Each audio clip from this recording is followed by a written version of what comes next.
Actualizamos las noticias aquí en la pantalla de France 24. Mi nombre es Juan Pupiales y esto es Contexto Global. Vamos ya con nuestros titulares. La tregua en Ucrania podría ser en unas semanas, así lo dijo Emmanuel Macron tras su visita a Donald Trump en la Casa Blanca. Los presidentes de Francia y Estados Unidos hablaron sobre esta guerra, aunque coincidieron en la necesidad de acabarla. El francés advirtió que la paz no puede pasar por una capitulación de Kiev. El Papa Francisco sigue en un estado crítico de salud, aunque ha mejorado levemente.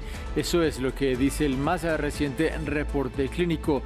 En varias partes del mundo se hicieron celebraciones religiosas para pedir por su mejoría. Les contamos cómo desde Argentina están orando por él. Luto en la música, se apagó la voz de Roberta Flack a los 88 años. Ícono del R&B y el soul, fue una de las cantantes más populares en la década de los 70.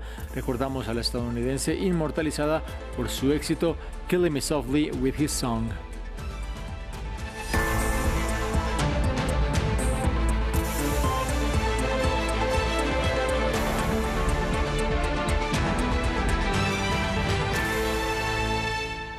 En medio de las diferencias entre Europa y Estados Unidos en torno a la guerra en Ucrania, el presidente de Francia, Emmanuel Macron, visitó la Casa Blanca y se reunió con su homólogo estadounidense, Donald Trump.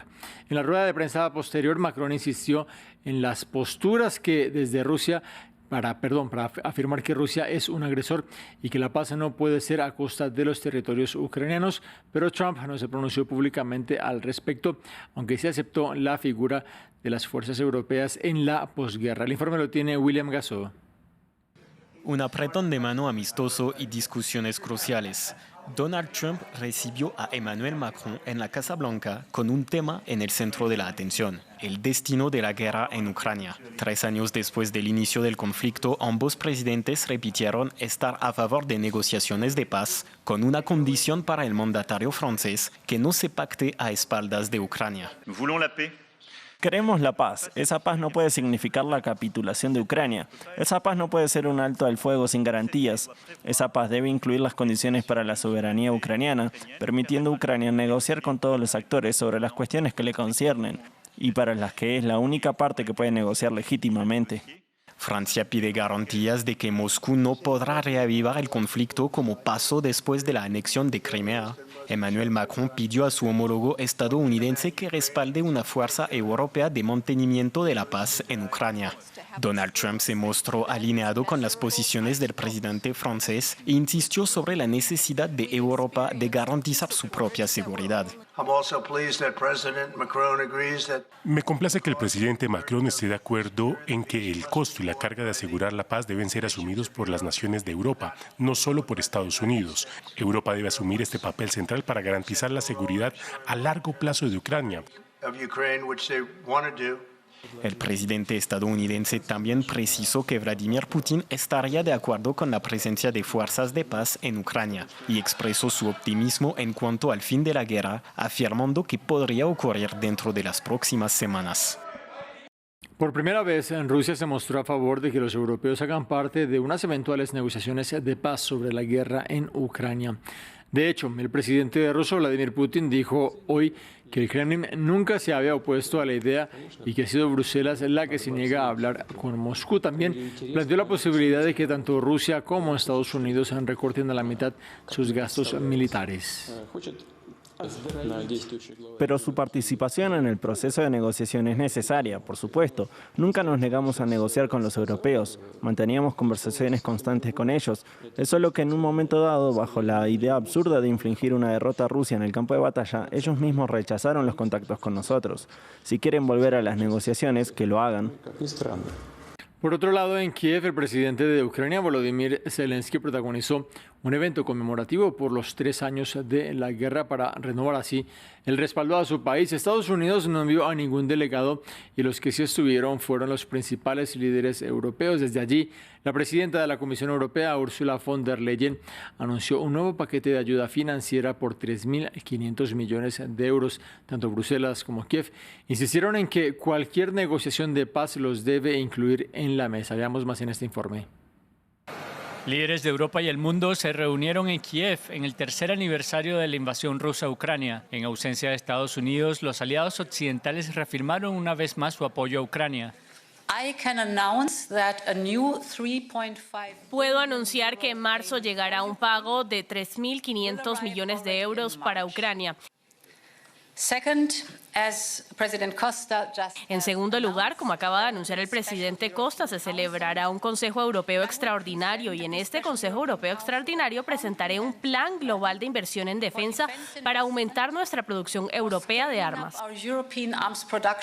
El presidente del gobierno español, Pedro Sánchez, anunció que su país proporcionará a Ucrania ayuda militar por el valor de 1.000 millones de euros. Turquía participó a distancia, mientras que Sergei Lavrov, el ministro de Exteriores ruso, estaba en Ankara reunido con su homólogo turco. El presidente Recep Tayyip Erdogan envió un mensaje a la reunión de líderes. Seguimos manteniendo nuestro firme apoyo a la integridad territorial, la soberanía y la independencia de Ucrania. Lo digo con la mayor sinceridad. Tenemos importantes responsabilidades para garantizar que el próximo año conmemoremos el aniversario de la paz, no de la guerra.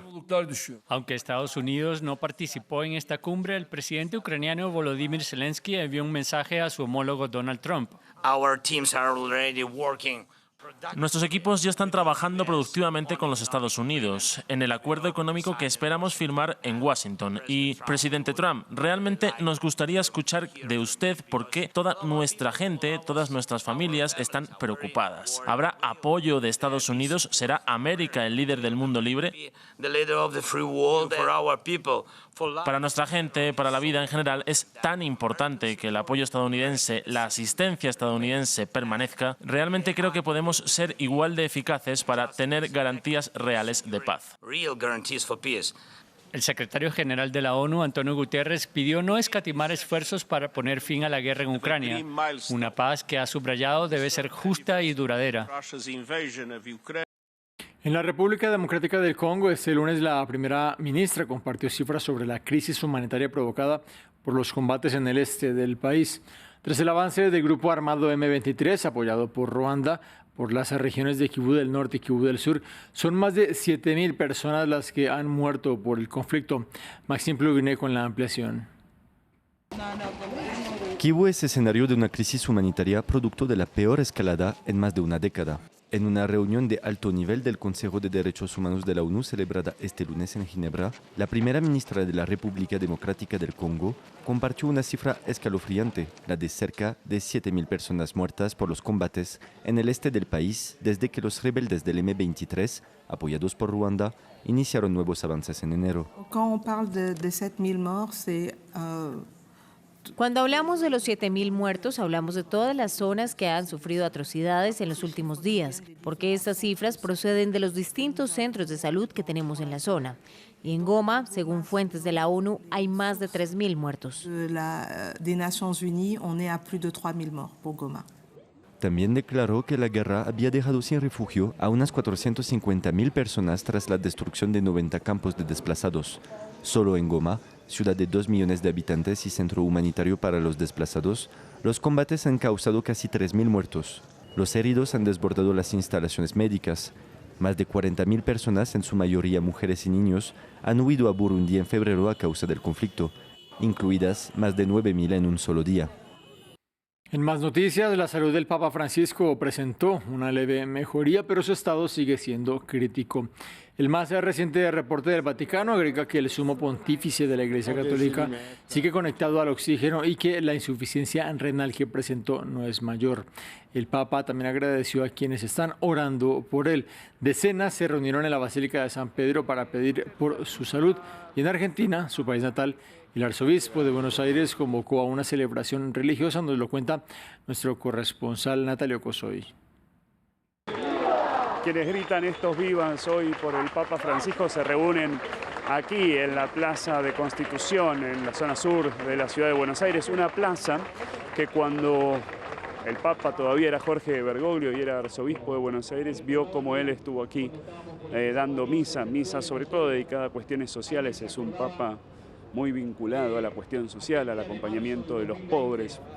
Es un papa que es muy querido y había sido muy querido, sobre todo por las poblaciones más vulnerables en Argentina. Y ahora esta misa se replica aquí, esta vez convocada por el actual arzobispado de Buenos Aires, para pedir por la salud del Papa Francisco, que viene sobrellevando momentos difíciles con su salud desde el 14 de febrero, que está internado, con momentos de recuperación y momentos en que decae. Y en misas como esta, y en misas que se están dando en otras parroquias, capillas, iglesias de la Argentina, piden por su salud y, por qué no, también por la posibilidad de que, si se recupera, pueda visitar la Argentina, algo que piden y vienen pidiendo los fieles católicos en el país, pero primero, por supuesto, la recuperación de la salud del Papa Francisco. De Argentina vamos a Venezuela, donde un grupo de 242 migrantes fue repatriado este lunes tras ser deportados desde México. El vuelo es el tercero de este tipo y por primera vez se llevaba niños y mujeres a bordo. Ampliamos en este informe. Llegó un nuevo vuelo con deportados. Más de 240 venezolanos procedentes de México aterrizaron el lunes cerca de Caracas, como parte del acuerdo entre los gobiernos de Donald Trump y Nicolás Maduro para repatriar a migrantes tras años de relaciones rotas. El grupo arribó en un vuelo operado por la Aerolínea Nacional Venezolana Conviasa, sancionada por Washington. Lo que no está claro es si alguno de los más de 200 migrantes habían sido deportados de Estados Unidos. No sé si llegaron a Estados Unidos, si vienen de los Estados Unidos o llegaron hasta México nada más. Pero lo más importante es que regresan a nuestro país. Y que gracias a la relación que tenemos nosotros directa con el gobierno mexicano, nosotros hemos logrado rápidamente que el avión de Conviasa vaya y seguramente hará otros viajes para seguir trayendo venezolanos que estén allá y a familias enteras. El Departamento de Seguridad Nacional de Estados Unidos informó que 126 personas de un vuelo de deportación del 20 de febrero tenían cargos o antecedentes penales en su contra, y agregó que 80 estaban presuntamente vinculadas con el tren de Aragua. El Ministerio del Interior, Justicia y Paz de Venezuela negó estas informaciones. Que venía el tren de Aragua, aquí están los compañeros de los organismos de seguridad, ni uno solo vinculado con el tren de Aragua. Nosotros tenemos la identidad de los que salieron huyendo del tren de Aragua, que tuvieron que irse de aquí de Venezuela, porque las fuerzas policiales hicieron lo que corresponde en un país, que es combatir estas mafias. ¿Y se fueron para dónde? Para Colombia. ¿Para dónde? ¿Para Colombia qué? A ser protegido por Uribe y por Duque. El aumento exponencial en la cifra de migrantes y solicitantes de asilo en Estados Unidos de los últimos años han puesto a los venezolanos en la mira del gobierno de Donald Trump, quien incluso revocó la protección ofrecida a centenares de miles de ellos a través del estatus de protección temporal. El alcalde de Nueva York, Eric Adams, anunció que cerrará uno de los centros más conocidos de atención a migrantes en la Gran Manzana. Se trata del Hotel Roosevelt, que ha acogido a más de 173.000 migrantes desde mayo de 2023. La decisión de Adams hace parte de la negociación política que tiene con el gobierno republicano de Donald Trump. En ocasiones pasadas, el alcalde demócrata aceptó cooperar con la dura política migratoria de la administración federal, a cambio de que ellos lo respalden para retirar los 5 cargos por corrupción que enfrenta. Y hay luto en el mundo de la música. A los 88 años murió la cantante estadounidense Roberta Flack, la ganadora de Grammy y cuya balada Killing Me Softly with His Song trascendió generaciones enteras. Veamos este informe. Killing me softly with his song, killing me softly. Se hizo famosa con este tema, Killing Me Softly with His Song. Originaria de Carolina del Norte y de una familia de músicos, la cantante afroamericana Roberta Flack falleció a los 88 años. Un icono del soul de los años 70, que se hizo famosa con The First Time Ever I Saw Your Face. Clint Eastwood eligió esta canción para su primera película, lo que catapultó a Roberta Flack al primer plano de la escena musical. Sus canciones con el legendario pianista Donny Hathaway, como Where is the Love y The Closer I Get to You, fueron un gran éxito. Ganadora de 4 premios Grammy en 1973 y 1974 y un Grammy de honor en 2020, también dejó huella con Feel I Like Making Love. Defensora de los derechos civiles en Estados Unidos, actuó ante Nelson Mandela en 1999 y luchó por el derecho de los artistas a conservar el control sobre sus creaciones. Según su jefe de prensa, falleció en su casa rodeada de sus seres queridos de la enfermedad de Charcot. Fin del informativo. En minutos más noticias aquí en esta pantalla. Quédense con nosotros.